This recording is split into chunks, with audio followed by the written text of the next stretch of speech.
Okay. I think this is my fourth half hour, and this will complete with 11 and 12. It shouldn't even go 30 minutes. But it's a lot of information. Again, the only man who has ever explained it properly, and it was written that way. God didn't want somebody else to figure it out. It's my third proof. The writing of the books and the knowledge in it, first proof, both books.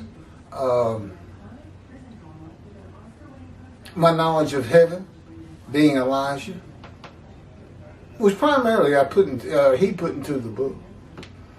And then this chapter 21 is very important.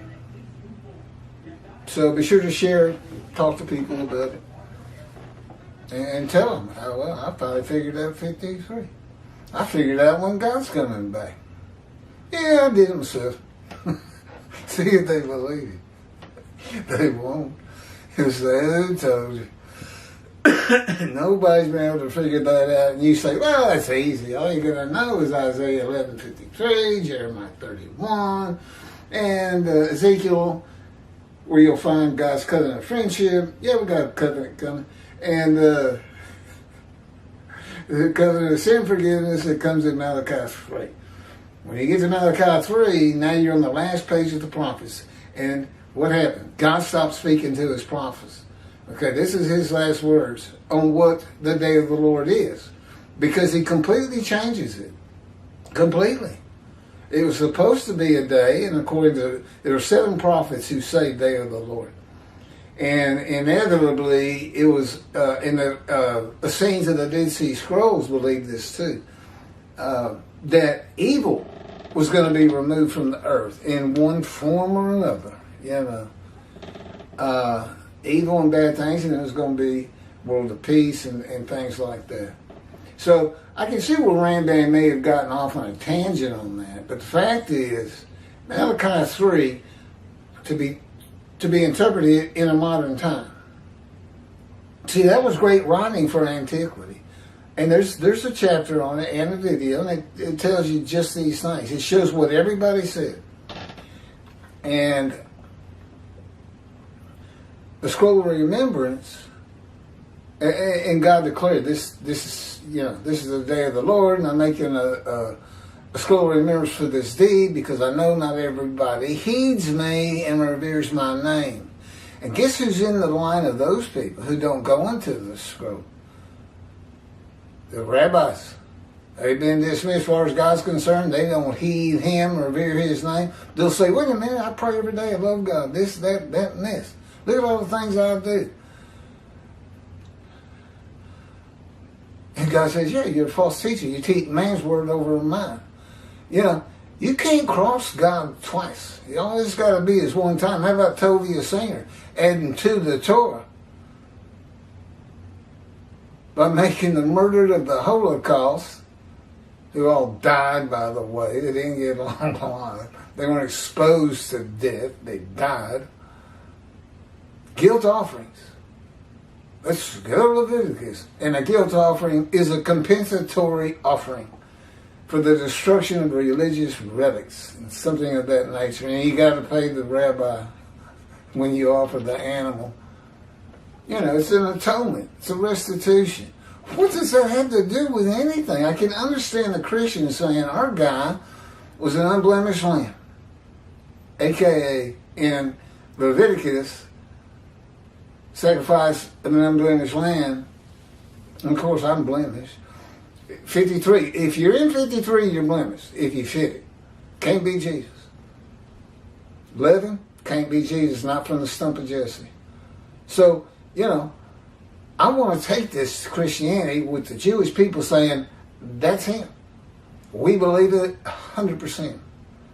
Of course, it'll take time to actually believe it, but intellectually, you can't deny it. And good luck, if you don't believe me, good luck to you ever finding Moshiach. What's he going to do? Walk on water? Make the blind see? That didn't even work for Jesus. Shortest verse in the New Testament, Jesus whipped. He had just raised Lazarus from the dead. On the fourth day, by the way, he was late getting there. And it says, and nobody believed he was who he said he was. Despite all those miracles, raising the dead, water to wine, walking on water, feeding 5,000 with 2 loaves and 5 fish, or 5 fish, or something like that. A few fish and a couple loaves of bread. You know, Muhammad did the same thing. Same stories everywhere. That's a story for people who are basically starving to death. That's what it's for. That's what a storyteller does, what they want to hear. That's where these stories about Jesus come from. You know, he's a demigod. Again, Google myth. It just rolls right into the first couple of definitions of a myth. It talks about demigods, man who is God, and how they become this, and are myths. Again, Muhammad did the same thing. He would make tidal waves come out of the sea. I think it said ocean, but come out of the sea, throwing fish at everybody. That was his little story. That's what people did back then. They're illiterate. They just told stories, and you make things up what they want to hear. They want to hear about food. They want to hear about long life. They want to hear about, you know, you can build your house and live in it. Heaven on earth. The antiquity, messianic era. I can stay in my own house after I build it. Nobody's going to come throw me out. Verse 11. It's only verse 11 and 12 left. From the Torah, this is Rashi again, more talk about the soul, doing stuff on its own. From the toil of his soul, he will see. He will be satisfied. With his knowledge, my servant will vindicate the just for many, and their inequities he would bear. Okay, if the servant is all the people, Israel gathered as young man, and that's what Torah and Jews for Judaism says. My servant. What this would read is, with his knowledge, with the knowledge of all my people, gathered together as one man. My people all gathered together as one man. The Jewish people would vindicate the just of the Jewish people for the many of the Jewish people. Was he going to do that for themselves? I mean, what is this? It doesn't fit, people. It's an absurdity. And the fact that those two, as intelligent as they are, don't get that makes me really question their motives for saying it's Israel and not knowing full well it doesn't fit. And we know any more than the Christians saying Jesus fit. You can bet the rabbis say the Christians have no idea. They can't read this right. Well, that would go back at you. Nobody's reading it right until the righteous servant comes. Now you know what it's all about. You know how it's crafty writing on God's purpose. He knew it was going to be thousands of years before he had the day of the Lord, and before his righteous servant Moshiach, prophet like Moses and Elijah, one description, me, would be his representation. Rashi, Midrash. From the toil of his soul, he would, it says eat, up here it says he would see and be satisfied. I don't know which one it is. And he would not rob and plunder.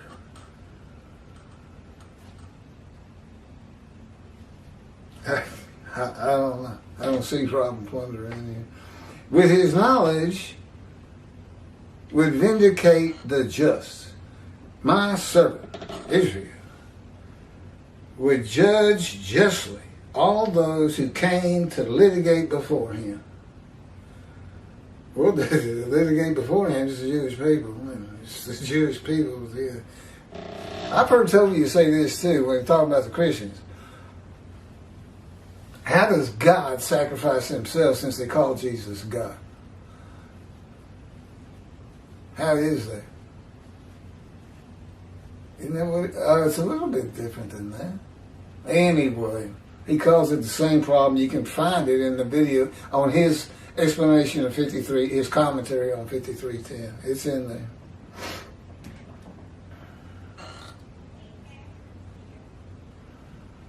And their iniquities he would bear. He would bear. Israel would bear in the manner of all the righteous. As it is said, Numbers 18, verse 1. You and your sons shall bear the iniquity of the sanctuary. I don't know, does the sanctuary have iniquity? Okay, here's mine, JPS. Out of his anguish he shall see it. Not eat it, it's see it. He shall enjoy it to the full through his devotion. My righteous servant makes the many righteous. It is their punishment that he bears. Out of his anguish he shall see it. He shall enjoy it to the full through his devotion. Midrash commentary. This is a reference to Isaiah 11:2, where one of the attributes of the Spirit that alights upon the Anointed One is a spirit of devotion and reverence for the Lord. The anguish, it says out of his anguish, is the emotional and physical pain Ezekiel suffered by punishment and the power of God to make him suitable for his purposes.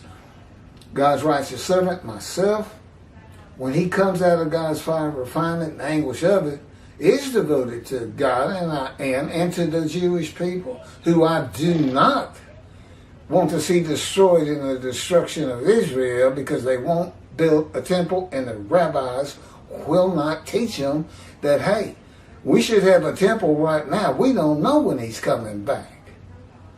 You never hear that. No, you hear the world's going to love him, Messianic Arab garbage.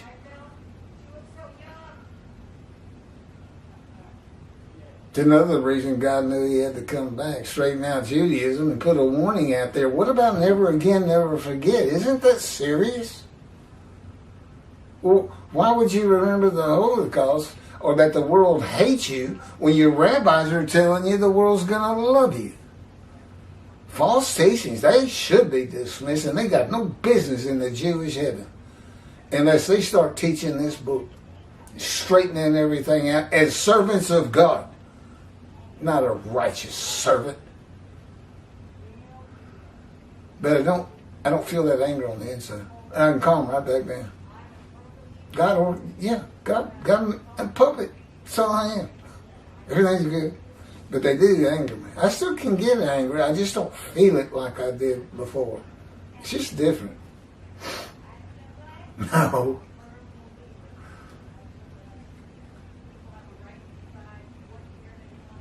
Is devoted to God and will enjoy being a teacher of righteousness by his knowledge with long life.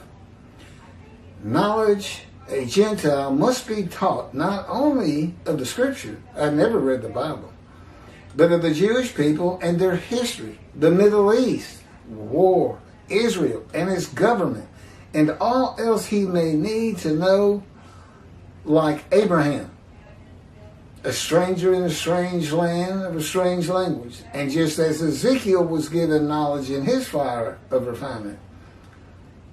This is from Ezekiel. And this is God said to me, mortal, eat what is offered you. Eat this scroll and go speak to the house of Israel. So I opened my mouth and he gave me this scroll to eat. As he said to me, mortal, feed your stomach and feed your belly with this scroll that I give you. I ate it and it tasted as sweet as honey to me. Then he said to me, mortal, go to the house of Israel and repeat my very words to them.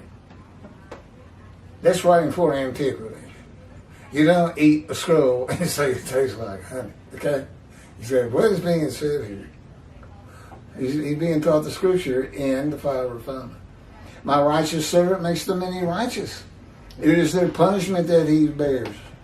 Midrash, commentary. God's righteous servant is a man of pain, suffering, and wounds throughout his life. Not one day on the cross. With persistent hardships and troubles. grievously affected, especially by disease, and severely injured at one time or another, as though plagued, smitten, afflicted by God. Born disfigured, afflicted by God. God didn't like me. That's what they would think in antiquity, and many still do today. By and large, most people don't believe that. These are the qualities that identify him as God's righteous servant who makes the many righteous. It is this life that has prepared him to be the teacher of righteousness. As God says, suffering makes you stronger. Going through all these things you've been through helps with what is up against you and what we're going to do together. And those who listen to and heed me and repent of their future sins. The new covenant having forgiven all past sins, but you still need to go to Yom Kippur. You need to get back to synagogue. Avoid the evil inclination. Okay? God is here. Sin free, new temple. The world is not going to look at you. But they're going to have a lot more respect for you. You'll no longer be the taunts of nations, is how God says it. Excuse me.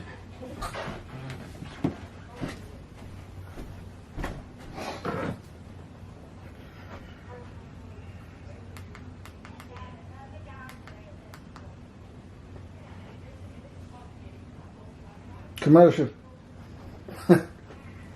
Well, I'm a one-man operation. I got to do everything. That shouldn't have even gone off. What if it went off with a commercial?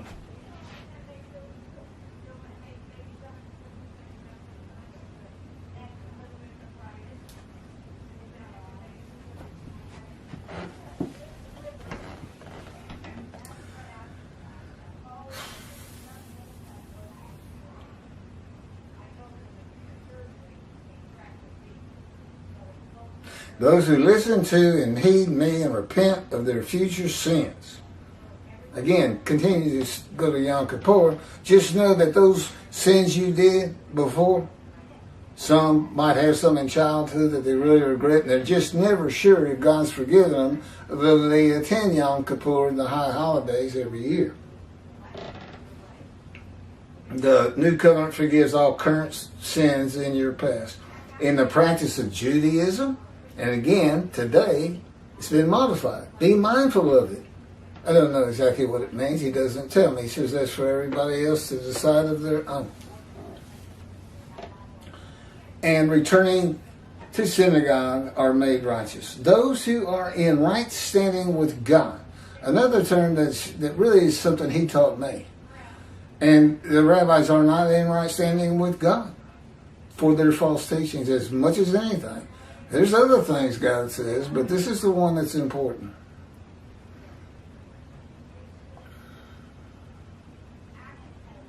Those who are in right standing with God are entered into the scroll of remembrance of Malachi 3. And he says it there. Some still don't heed me. Even though the covenant itself of Jeremiah 31:31, God says, and all shall heed me. Well, it's written like that because that's what God would expect. If I'm going to forgive everybody's sins, I expect everybody to listen to me, and that means listening to my prophet. But in Malachi 3, he's very realistic. This is what the day of the Lord truly is. Okay? All evil is not leaving the planet. I'm here, people, and everything else these other prophets said has not happened and will not happen. It's just Malachi 3. God's here. He's prepared a prophet like Moses, righteous servant Moshiach, Elijah. He set it up. Listen, I was kind of stunned when he started teaching me this one description for righteous servant thing. It took a while for it to really take hold with me, but now it's just as natural as anything, of course. And how clever and crafty the writing is. 53 itself. I want to make sure they can't put an unblemished anything in here, because I'm going to blemish him in the verses. Very crafty. The angel of the coming you desire is already leaving.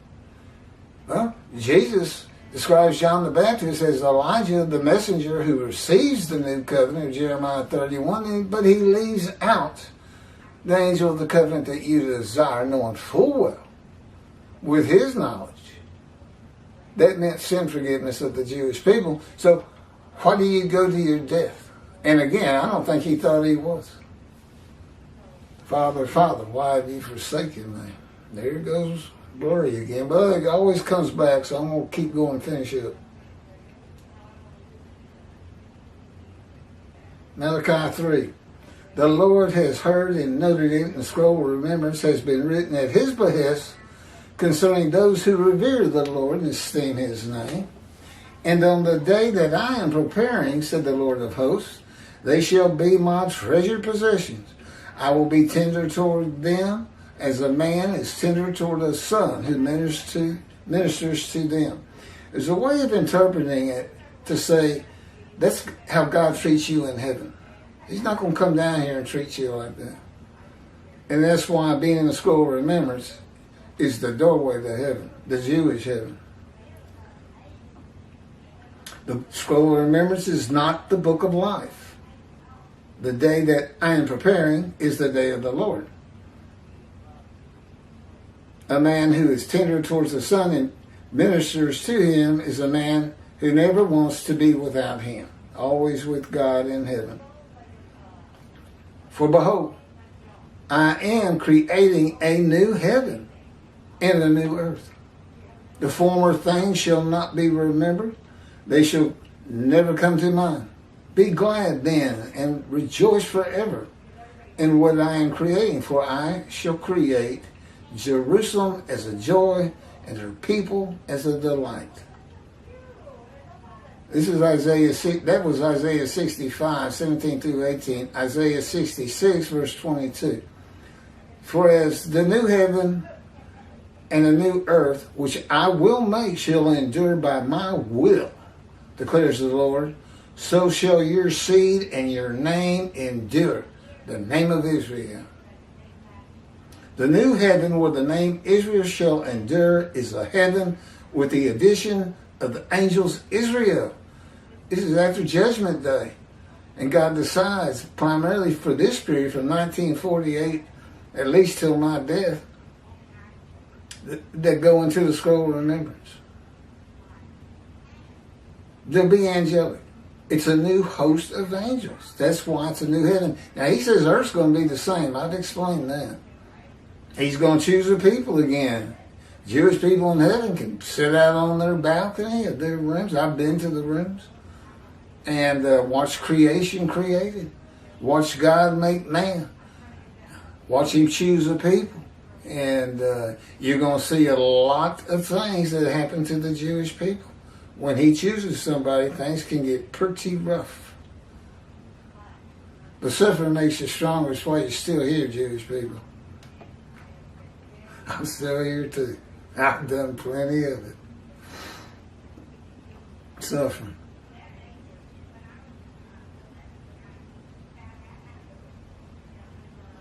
Verse 12.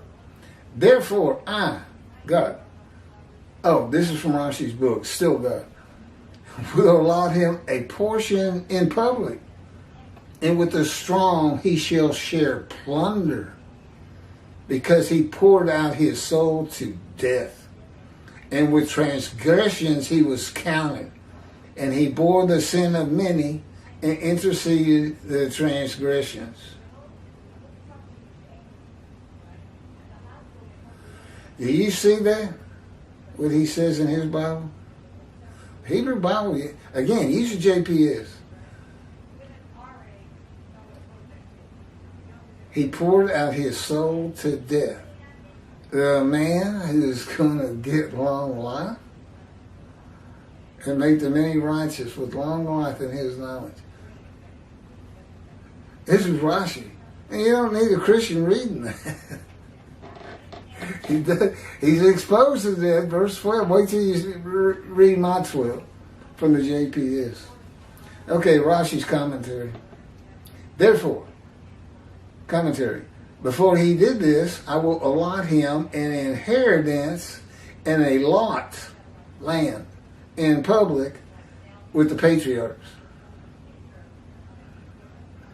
Okay?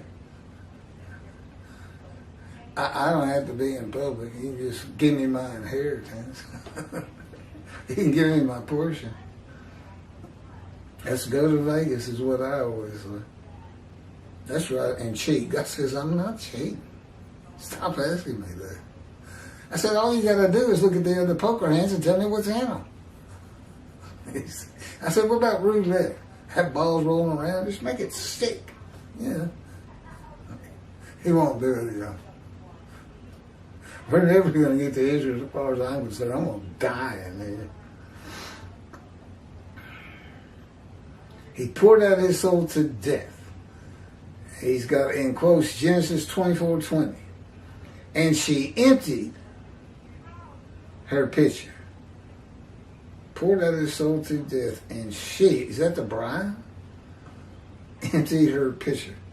And with transgressors he was counted. Okay, commentary. He suffered torments as if he had sinned and transgressed, and this is because of others. He bore the sin of the many, and interceded for the transgressors through his sufferings, for good. Sorry for the film, y'all. I'm going to get better equipment someday. Came to the world through him.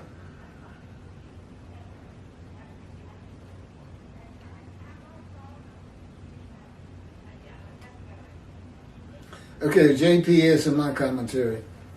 Assuredly, I will give him the many as his portion. He shall receive the multitude as his spoil. For he exposed himself to death and was numbered among the sinners. This is the only one Jesus fits, by the way, is verse 12. It is a sinner. I got a top 10 lies of Jesus Christ. In false prophecies, there's 5 of those. He shall receive the multitude as his spoil. Those who believe in him and are made righteous as the many who become a multitude. For he exposed himself to death. God's righteous servant is crushed with disease that exposes him to death but give him long life. Rashi says the Jewish people, as one man Israel, poured out their soul unto death, but does not tell us when this happened or will happen. Yeah, again, let's say whatever they want, it is. If they believe it, that's it, it is. That's reality for them. I'm sure I'll come to understand better and not be so critical. Whereas he bore the guilt of the many. Rashi says he suffered torments as if he had sinned and transgressed, and this is because of the others. He bore the sin of the many. You notice what you're not hearing? You're not hearing one thing on a 5 refinement that we see in Ezekiel when he is preparing him to be a prophet to the exiles. His face brazen as theirs, his forehead hard as adamant. He shall not fear, be dismayed by their people. And then all those things that happened to Ezekiel, pinned to the ground, chastised, maltreated. Well, think about it. Out of nowhere, he's being told by God.